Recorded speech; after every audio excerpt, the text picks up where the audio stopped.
वो नीतियां बदलने की है।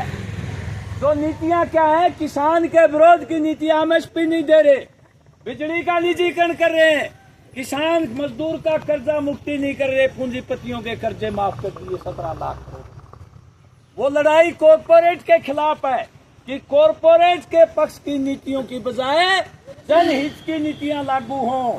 इसके लिए हमें हमारी ताकत बढ़ानी पड़ेगी। और मैं किसान सभा के साथियों को मुबारकबाद देता हूं।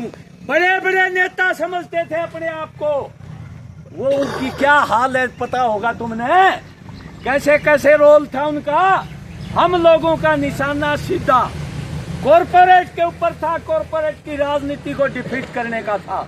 ये जागरूकता किसान सभा और उससे जुड़े हुए संगठनों में ही है और किसी नेता में नहीं है। हमने इस लड़ाई को मुकाम तक पहुंचाया और अभी भी लड़ाई बाकी है। इसके लिए हमें संघर्ष करना पड़ेगा, इसके लिए लड़ाई को तेज करना पड़ेगा।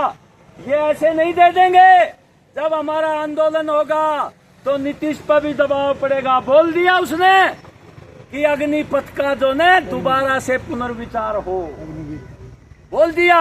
और यो एक देश एक चुनाव और जो समान आचार संहिता, ये बोल दिया उनने, बातचीत के बगैर संभव नहीं है, एक मत राय बनानी पड़ेगी। अब मोदी जो है उनको मनाने में रहेगा और हो सकता है आंदोलन तेज हो जाए तो जिस तरह अकाली बार आए थे ये भी बार आ जाए, कोई भरोसा को नहीं था मिलने साल के बाद। क्योंकि 2-3 उदाहरण हमारे सामने, अगर ये बार ना आएंगे तो या नाग मोदी रूपी उनको खागी, उड़ीसा वालों को खागी। लगा दिया 10 साल तक मोहर लगा रहा था, हर उस पर विधेयक पर मोहर लगा रहा था। कड़े बैठे है आंध्रा वाला, कड़े बैठे 5 साल मोहर लगा रहा था बिना सोचे समझे। और हरियाणा में ये दुष्यंत और कड़े बैठे हैं, तेलंगाना वाला। तो ये जो इस तरह की राजनीति है भाजपा के साथ मिलके, इनका नाश होना है। भाजपा इनको छोड़ेगी नहीं, ये बता देते। इसलिए संभल के चलना पड़ेगा उनको, ये बताना चाहते हैं। और ये जो लड़ाई है अपनी, इस लड़ाई को तेज करना पड़ेगा। आपा तो भाई जब उसकी सरकार आ जाती इंडिया गठबंधन की, फिर भी लड़ाई करनी पड़ती।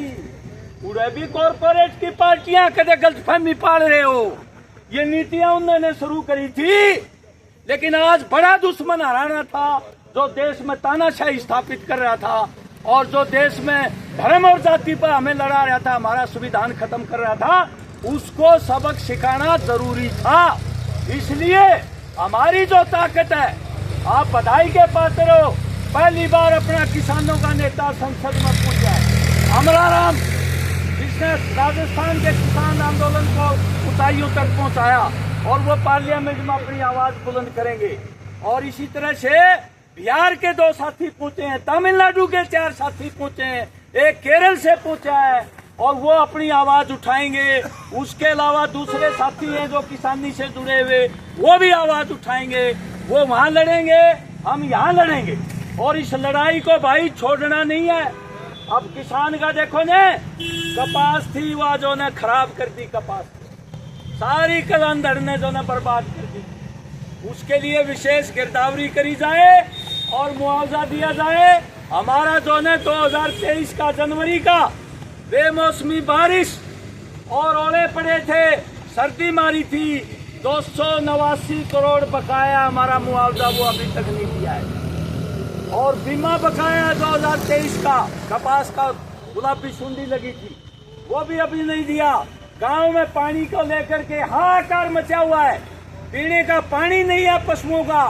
और जो है तालाब हमारे खाली पड़े हैं, नहरों में पानी दिया जाए, सिंचाई का इस्तेमाल हो।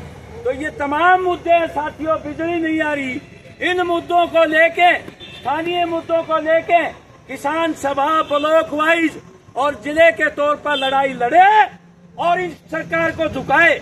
आने वाले टाइम में तैयारी कर लो, विधानसभा में इनको धूल चटानी है। जो ये जो कुशासन में बैठे हुए हैं, भ्रष्टाचारी है। हमारे नौजवानों को इन्होंने 60,000 नौजवानों को नौकरी नहीं दी और दोबारा से वो परीक्षा लेने की बात कर रहे हैं। 12-13 हजार लोगों जिनकी अपॉइंटमेंट हुई, दोबारा से परीक्षा। ये हालत कर दी इन्होंने। कच्चे लगा रहे कर्मचारी 20-20 साल के, पक्के नहीं करे। कौशल रोजगार निगम बना रखा, ठेका पर था, वही आरक्षण नहीं है सामाजिक आधार पर। ये लड़ाई हमको लड़नी है भाई। अब हमारे तहसीलदार साहब आ रहे हैं, उनको हम जिला उपायुक्त के तरफ से ये ज्ञापन देंगे। और आपने मेरी बात सुनी किसान सभा की तरफ से, आपको बहुत बहुत बधाई।